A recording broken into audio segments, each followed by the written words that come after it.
Good morning, Australia, and welcome to What Lies in the Sunday Telegraph. This is usually, and in fact will remain, a weekly run-through of what lies in Australia's number one selling newspaper, as in what can be found, as well as what's complete mistruth, which is a rather important subject as fires devastate this country and thick, acrid smoke chokes the streets of many towns and cities across New South Wales and Victoria, including my own here in Canberra. I've got a lot to say. I suspect, as usual, the vehicle of the Sunday Telegraph will give me plenty of opportunities to say it. So let's have a look. We've got the town of Batlow hanging on in the front of the fire, having described as having a ghost of a chance. The top strap, though, give us a hug or just flip me the bird. ScoMo says he's not scared to face fire victims. This is part of Saint ScoMo pretending I am taking their hatred. You know, a bit like Marilyn Manson, tourniquet, pour your hatred out on me. I'm not buying it. Other news on the front page, the kindness of strangers, how little gestures saved lives. Possibly the most interesting piece of story, Pink, the pop singer, gifts $500,000 to fireys. They can't be bothered writing her name the way she likes it with the exclamation mark for the I, by the way. Look, Pink is a rock star and is not poor, but $500,000 is a lot of money by rock star standards.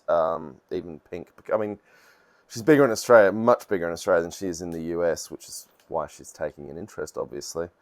But it's still an enormous amount of money for an individual, and frankly, the Prime Minister probably has greater net income, and we don't see him writing any checks. It's about a year's income for the Prime Minister, mind you.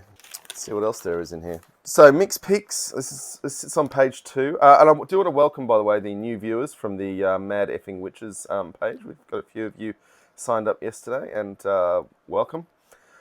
So, on page 2 of the Sunday Telegraph, for those who haven't had the misfortune of ever encountering it, we get Mixed Picks, which is the editor's selection of the best content in his newspaper. Number 1, the 2020 Fit List, how to go on holiday and come back healthier than when you left. Number 1, best thing in this newspaper in this time of fire crisis.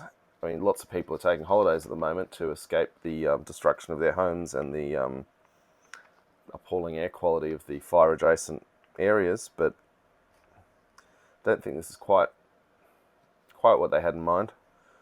Number 2, Tom Williams is ready to play Tarzan. The man thrilled us with shirtless dance routines last time he was on reality television, but this time he's heading into the jungle. Number 2. Number 3, cars of the future. Technology has become the new battleground in the car industry. And some of the gadgets they are planning will blow your mind. Technology has become the new battleground in the car industry. I don't think technology ever ceased to be a battleground in the car industry, do you? Is there a moment where people are like, oh, technology's not that important? There's a summer sports quiz, that's number 4. Number 5 is the Aussies lining up for the Golden Globe Awards tomorrow. Number 6, when newborn Jasper Miller is 20, what will his life be like? Mind-boggling. We take a look at what lies ahead. Climate crisis, perhaps. Number 7, they say there is no such thing as a new idea. That's especially the case on television this year, with networks planning to reboot favourites of the past. Execs will hope existing audiences will help new shows get noticed in a market more crowded than ever. And number 8 is how to keep those healthy resolutions. You might almost think nothing bad is happening, you know?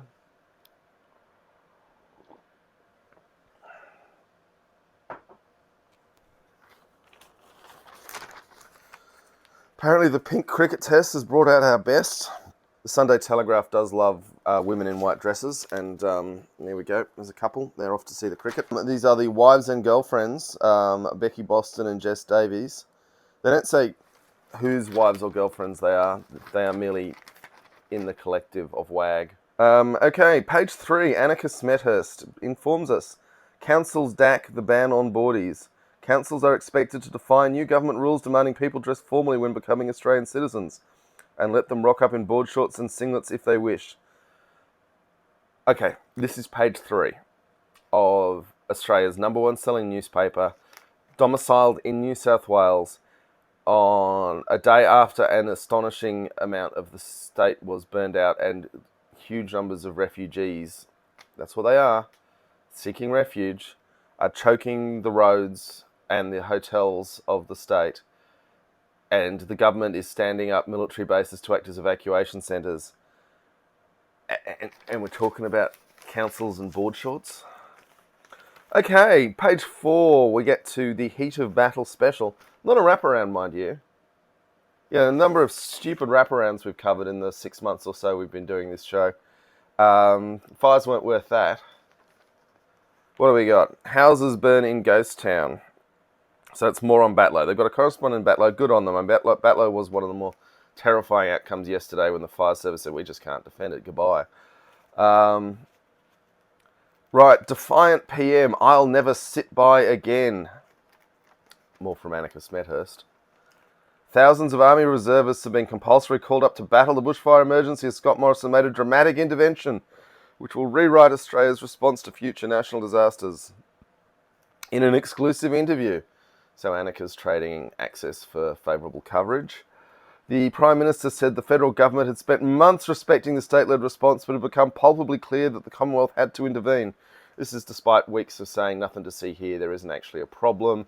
Climate change isn't a thing. Hoorah, the coal industry. Remember, until yesterday, he was still planning to go to India to sell coal next week. And I might add, Labor and Liberal together have no plans whatsoever to even curtail the expansion of the coal industry, let alone shut it down, which is what we need to do if we want to stop the climate getting dramatically worse, because the climate is bad and going to get worse, and there's nothing we can do to stop that. But the intensity of how bad it can get, we still have some say over, and that's going to involve defossilising the economy as fast as possible, which this newspaper won't tell you because they completely serve the coal industry's interests, as do both our major political parties. Welcome to Australia in 2020. You're not angry enough yet. I'm not angry enough yet. No one's angry enough yet. Right, more on Heat of Battle. RFS bosses clashes with PM on funds. New South Wales Rural Fire Commissioner Shane Fitzsimmons has accused the federal government of sitting on a business case for a boosted national aerial firefighting fleet for 18 months. Of course they did. Then there's 2 pages of the HMAS Schulz rescuing folks from Malakuta. Good for them. A little bit of coverage of Pink's $500,000 donation to fireys. Now, probably the most important thing is being asked to cut our electricity use because the grid is under enormous pressure as power lines burn down and power generating facilities are cut off by fire. Big thing is to turn your air conditioning thermostat to no lower than 24. I don't like it. I much prefer 20 myself, but I have complied. In fact, you can hear it whirring away back there. I'm just going to go turn that off. Sorry.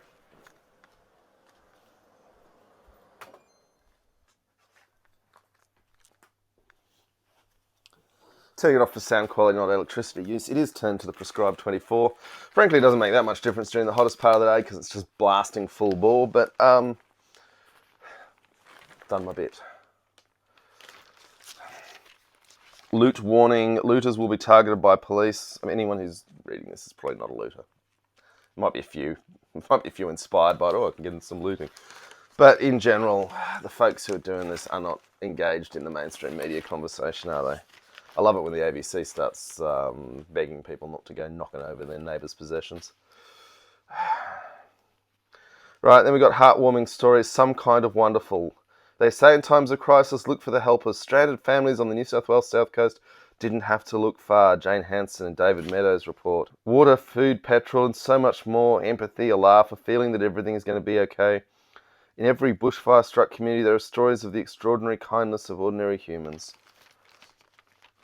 Crisis will rewrite the book on fires. Well, that's starting to approach reality. These fires will rewrite the definition of worst-case scenario. I don't think they actually will. I think there's worse to come. I hope not.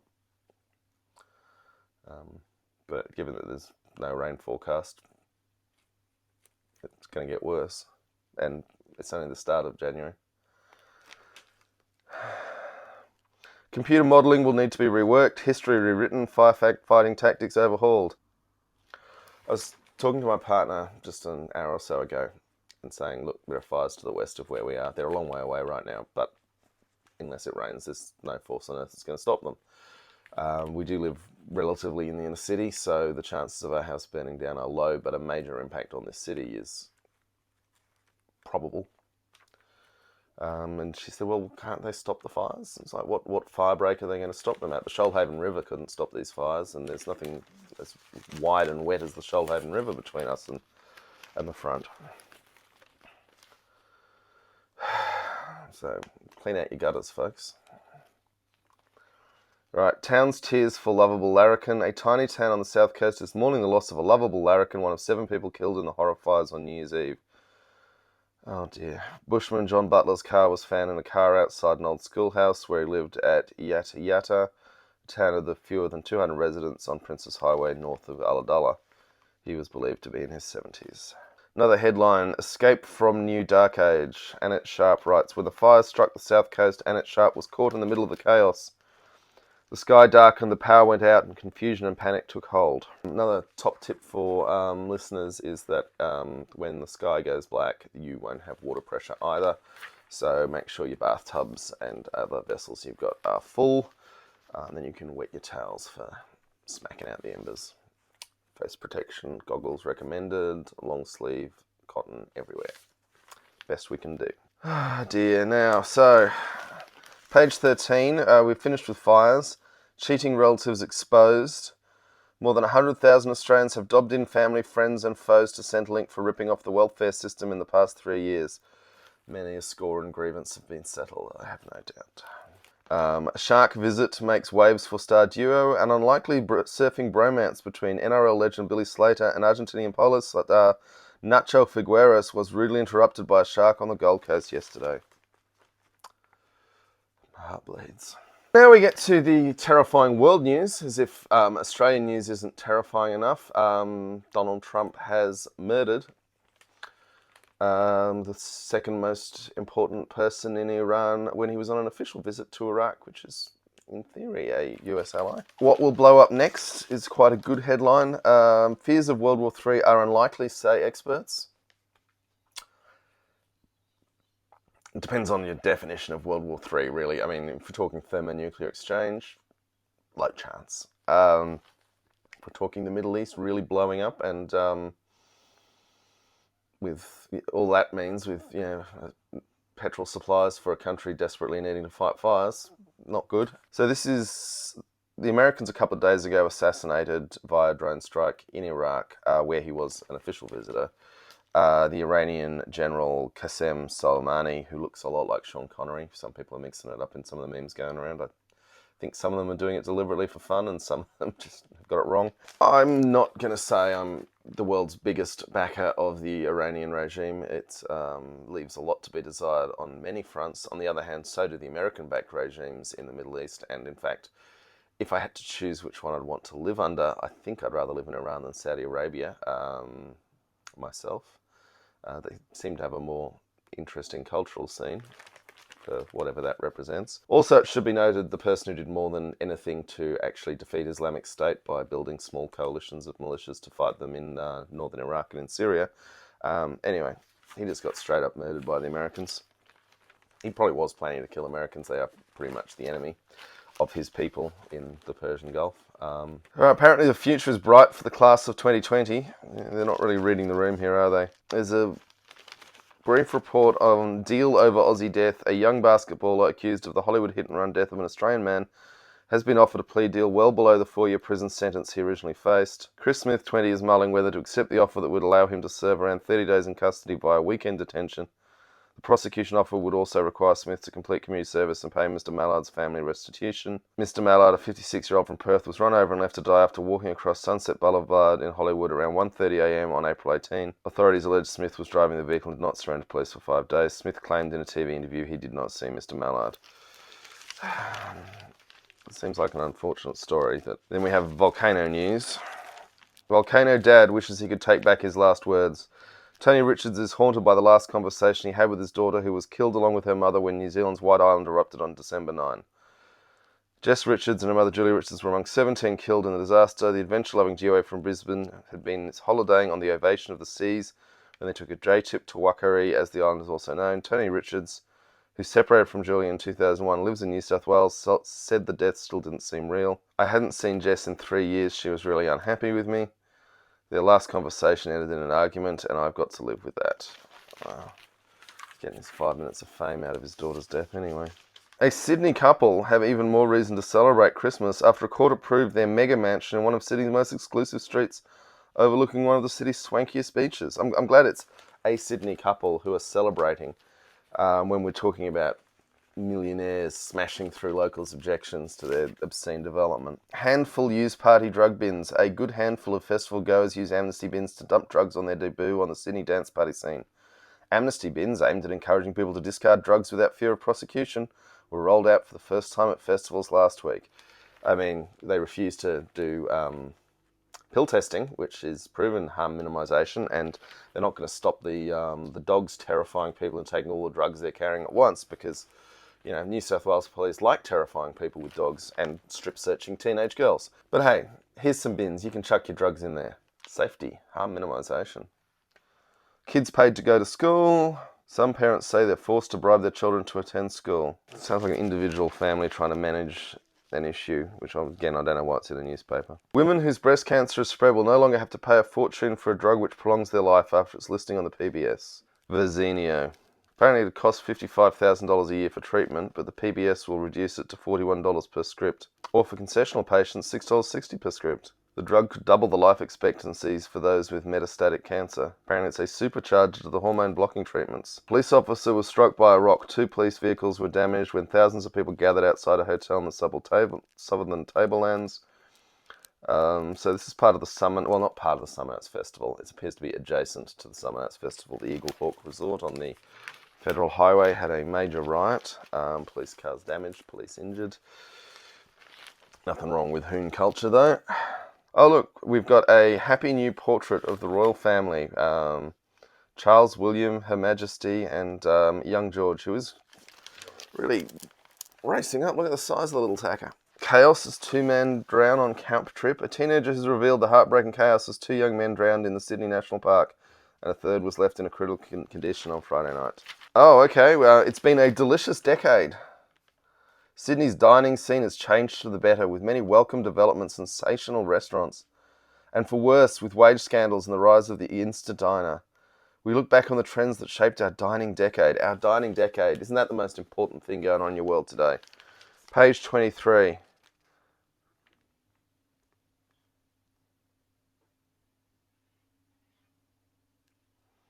Included in Sydney's dining trends, the rebirth of the Rooty. That's the Rooty Hill RSL. Admittedly, it is the last item on this page, but that is a major item of the decade of dining trends in Sydney. The Rooty Hill RSL. I feel advertising spend might be directly related to prominence in that article. All right, we've got a fight to save teen from cancer. There's some irrelevant fluff that won't change your life. It is a sad story. A family is preparing to sell their home to get access to a new drug to try and help their daughter who has a deadly form of brain cancer. Apparently a holiday is a way to beat the blues. There are many ways you can get the most out of your holiday, they say. Cameron Diaz and Benji Madden have a daughter. Well, I suspect Cameron Diaz has done most of the work there. Now, a Sky documentary is going to expose the secrets of MH370. Sky, of course, being owned by the Murdoch Press, which also owns this newspaper. I'm glad they can publicise their own vehicles. Nothing more important to talk about today. All right, another cancer story. They're really wheeling these out today, aren't they? Rachel is my rock. Nurse always there for mum hit by cancer, drought and fire. So the top tips for cosmetic surgery in 2020. Forget frozen foreheads and swollen trout pouts. Instead, think cryotherapy and facial sculpting in 2020. With more people less willing to go under the knife for the sake of beauty, a growing list of non-surgical tweakments are being embraced by the wellness industry and celebrities alike. So apparently, forget school grades, the ability to be indistractable is going to be the secret to success for the next generation of children. Sounds like autism's going to come into its own. Right, we get to the snitch, Law and Order with Ava Betty Morrison and Brendan Hills. Knock knock, who's there? Strikeforce Raptor. Strikeforce Raptor who? Strikeforce Raptor who has the wrong house. So that's the story, the Strikeforce went to the wrong house. This does actually happen more often than you might think. A friend of mine had their house raided, probably going on 10 years ago now. And being a law student, about halfway through it occurred to her to ask to see the warrant.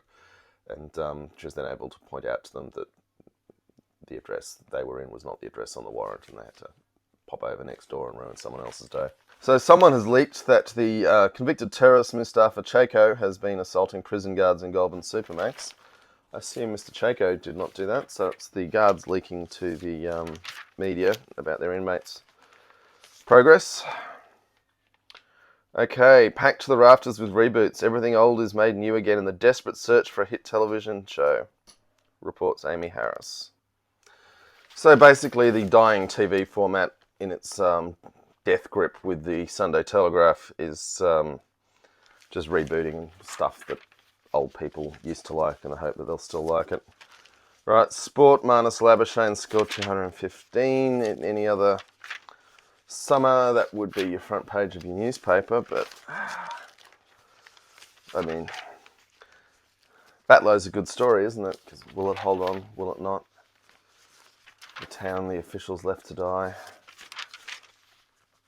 Interestingly, Shane Fitzsimmons, the New South Wales Fire Commissioner, is being lionised as a bit of a hero by News Limited, mostly because he's occasionally being impolitic, although he's still seems to have a lot of political nous, if you ask me, which is not in itself a bad thing. He has to operate in a political world to achieve outcomes of people not dying, so I'm not going to criticise him for that. I'm just going to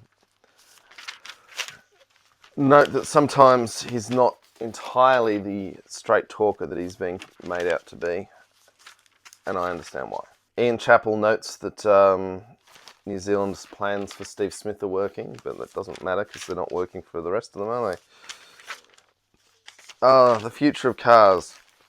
Keyless, clever and connected. It reminds me of a decade ago, a bunch of Lexuses were passing viruses between each other when they were parked in golf clubs through the Bluetooth being insecure. How the world is reacting to the US killing. This is the Qasem Soleimani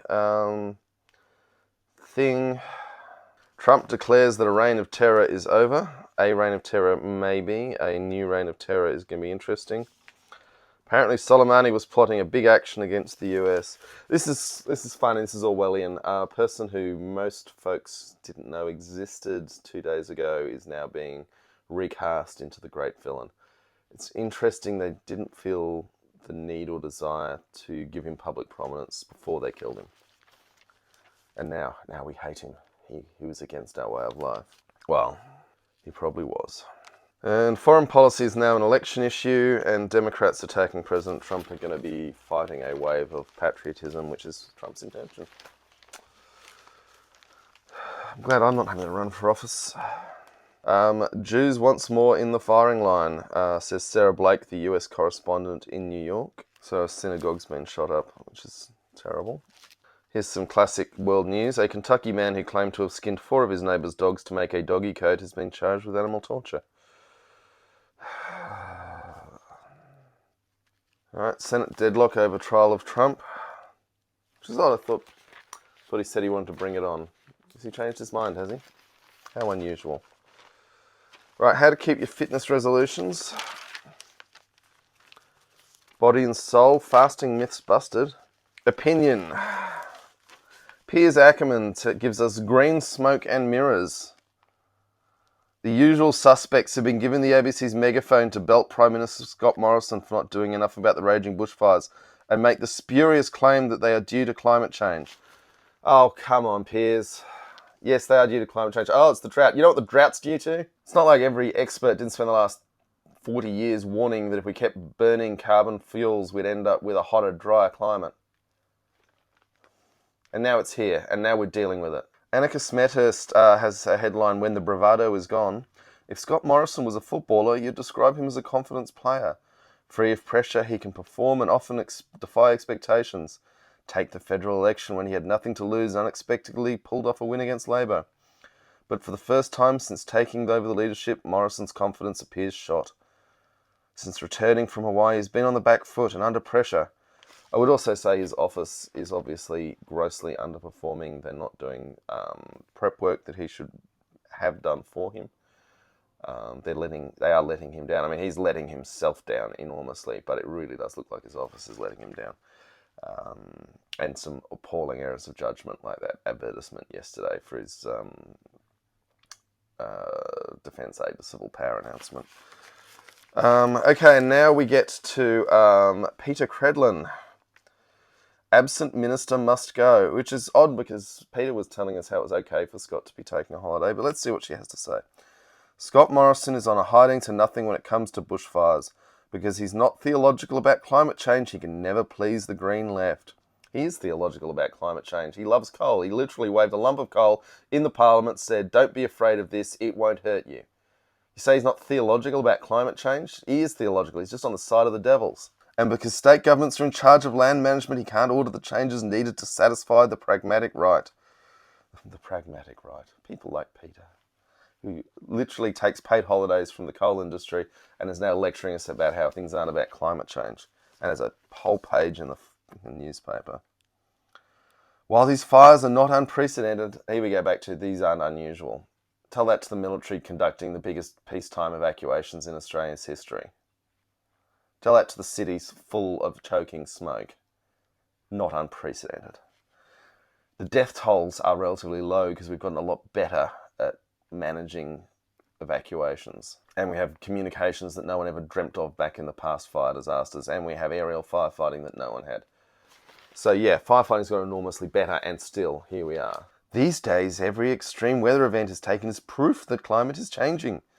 Doesn't matter that there have been bigger storms, worse droughts, more destructive floods, and even hotter fires in the past. Because memories are short and we're always preoccupied with today's drama. Wow. So why, Peter, has the Prime Minister just called out the reserves on a compulsory basis, which has never been done in peacetime in Australia? Why did our Prime Minister, your Prime Minister, the guy you say is great, do this unprecedented thing if the crisis is no greater than any other? I can't keep reading that article, unless you want to watch me have a heart attack on screen, which would be amusing, but no one will edit it or put it up, so, you know, your loss. Peter's giving the thumbs up to all Australians, offering a bed to those in need and opening up their wallets to help them too. And a thumbs down to Emergency Services Minister David Elliott, who skived off to Europe while New South Wales burned. He must go. Wonder why the Prime Minister isn't tarred with that brush. Literally makes no sense, like everything else Peter Credlin says, unless you view it through the filter of she just works for the coal industry, which also explains Australian government's weird responses to everything. Sunday Telegraph editorial, adjust the attitude and get to work. A few months ago in this space, the Sunday Telegraph suggested the bushfires, just like the bleaching of the Barrier Reef, would be seen in hindsight as a tipping point in our collective understanding of the effects of climate change. Of the effects of a changing climate. It doesn't mean panicking, it doesn't mean shutting down fossil fuels tomorrow, but the drought-amplified intensity of these bushfires will see a permanent change in the way we understand how a natural environment is behaving. Well, this is weird. This seems almost sensible. This seems like not what Peter Credlin's saying. Wonder why they gave her a whole page to spat her lies and then had to say, oh yeah, there is a bit of climate change going on. The whole episode has certainly cost the PM some political skin, and the minds of many he may never truly recover, but ultimately is not his behaviour on the ground that will prove most important.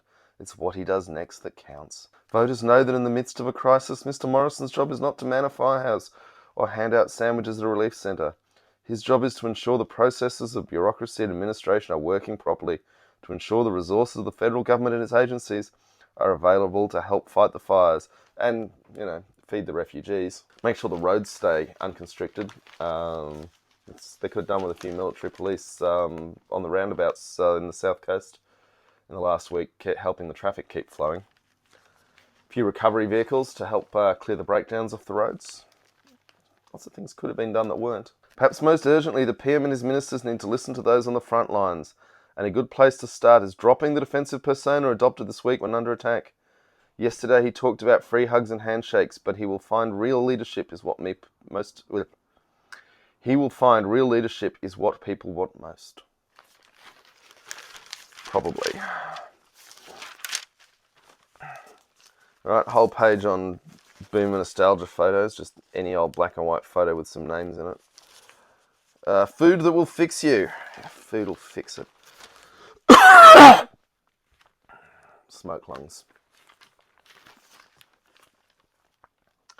Right, we've got weddings and babies. What more do we want? 1917, Sam Mendes' World War I pick gets 4 stars. Shaun the Sheep movie Farmageddon gets 4 stars. My Spy gets 3. True History of the Kelly Gang gets 2. Ned Goes Missing in Pointless Look at Man Behind Myth, starring Russell Crowe. Oh, that's unfortunate. Right, we've got a nostalgia piece for Summers at the Coast. The Lost Summers of Driftwood is a book that we're promoting that I imagine... Oh yeah, published by HarperCollins, commercial tie-in. 2 pages on a book that is being published by the same company that publishes this newspaper. Right, here and now, music's new generation hit the ground running in 2020. We're looking back on 2020 now, aren't we? We're done.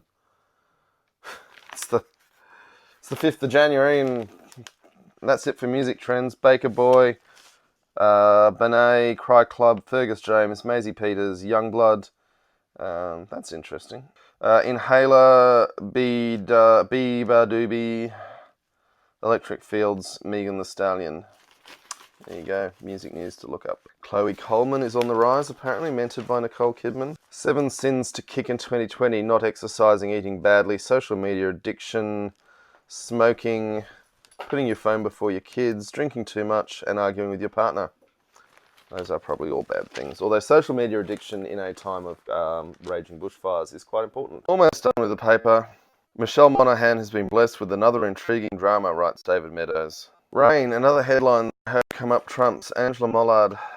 Angela Mollard has nothing but celebrity gossip for us. 2 pages on the 1917 movie. Duncan Lay writes how Hitchcock's legacy shaped 2019's top movies. You probably didn't know this, but 2019 was a cinematic year of The MacGuffin. Actually, I've been talking a lot about MacGuffins in my in another podcast. Anyway, The MacGuffin is a classic plot device first popularized by legendary director Alfred Hitchcock, who used it in most of his movies. It was then picked up by George Lucas and Spielberg, and is now used by about everybody.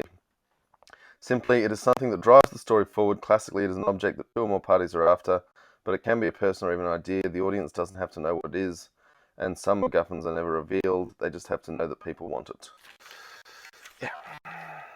But the point is, the MacGuffin is not what the movie is actually about. It's just what the characters think their